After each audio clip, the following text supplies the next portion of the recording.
Welcome back. The late fashion designer Coco Chanel once said a woman who cuts her hair is about to change her life. A new study out of the US suggests the pursuit of perfect hair could actually be impacting our health. Researchers looked at 18 hair products sold in the US and traditionally used by black women, like hair relaxers, hot oil treatments, anti-frizz or leave-in conditioners. Every product they looked at contained endocrine disrupting chemicals, or EDCs. That means they interfere with the way our bodies produce hormones, and many of those products are actually banned in Europe. And what's of particular concern is how few of those compounds are listed as product ingredients, and that makes it difficult for users to know exactly what they're putting on their hair and scalp. Well, the study is published in the journal Environmental Research. Tola Okogu is a hair care blogger and author. She's with me. Her children's books explore the relationship between girls and their hair. And joining us from Boston, Massachusetts, is the study author, Dr. Jessica Helm, a scientist at the Silent Spring Institute. Jessica, I'm going to come to you first to talk about the health problems that you found black women tend to have more than other women in the US. There was something that stood out for you here. Yeah, thanks for having me. So we know from previously published research that black women have higher rates of uterine fibroids, of infertility, earlier onset of puberty, as well as rising rates of endometrial and breast cancers.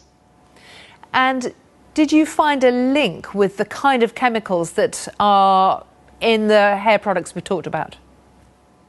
So what we found was that endocrine disrupting chemicals were frequently present in these products. We know that endocrine disrupting chemicals are present in people's bodies, that some of the same chemicals that are in these products are in women's bodies frequently.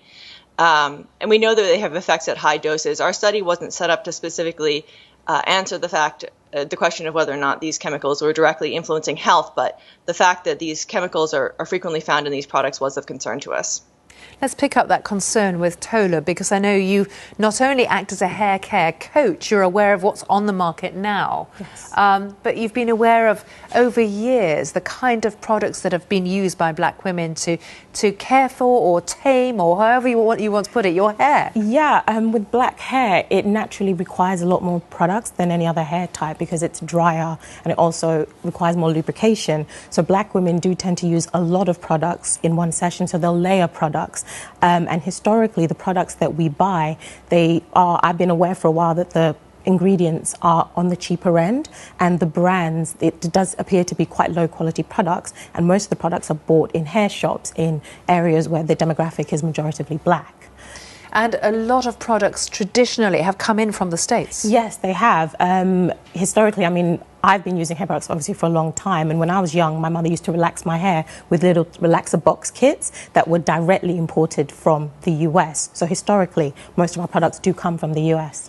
And Jessica, there is another concern, which is often the ingredients aren't fully listed, so it's hard to know what you're dealing with when you buy these products. That's right. Yeah, we actually found that the majority of the chemicals that we detected weren't listed on the ingredient label. We did find that parabens tended to be better labeled, but they were by no means always labeled. Fragrance chemicals tended to be labeled with the word fragrance, but the actual ingredients within those fragrances were not listed on the label. Do you think, Jessica, that black women who use these products that are directed at them as a market should be worried about their health because of this? Yeah, that's a good question. From a precautionary approach, I think it makes sense to reduce exposures to products that have chemicals that may cause harm, and where there are opportunities to reduce that exposure, I think it makes sense to do that. Tola, what do you think about that? I agree completely. A few years ago, when I became more ingredient conscious in terms of the products that I use, and I kind of picked my products looking at the ingredients list, and I've become more familiar with some of the chemical names, I have moved to more organic products, and there are more products in the marketplace, a lot more UK manufacturers, and as the trend has moved towards more natural hair, so have the products. So women are being more conscious about what is in the products they're using on their hair and skin, and they're being more careful and picking products that are either more organic or have less cosmeceuticals and more natural oils, etc. And Tola, I'm interested in the fact that you speak to a younger audience as well. I mean, partly because of your coaching, but also the children's books. I think we can show some of the front covers of the books that you've published and are about to publish. Yes. And hair care is a massive issue. It is. It's something that speaks to the heart of identity for a lot of black women and black girls.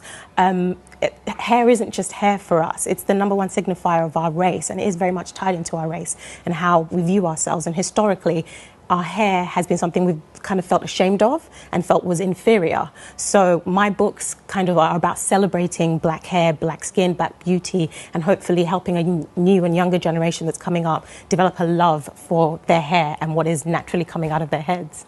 And Jessica, just a final thought from you. I mean, the Silent Spring Institute, that makes me think about environmental awareness from the 60s on. And do you perceive that people now are much more concerned about ingredients and environment, especially when it comes to something so intimate as hair?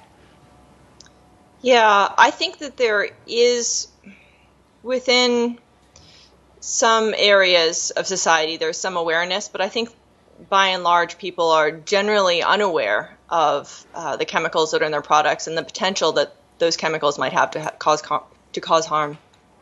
Well, Jessica, I think that's an important warning. And Turner, I suppose that's part of the education that needs to be done. Yeah, but my advice to black women would be educate yourself. Get to know some of the more common dangerous ingredients like parabens and even silicone oils, and some of the products you listed are commonly used. So if you educate yourself, you can avoid it. And as I said, there are more products in the marketplace, so there is more choice and more variety. Well, Tola and Jessica, thank you both for joining us here on GMT.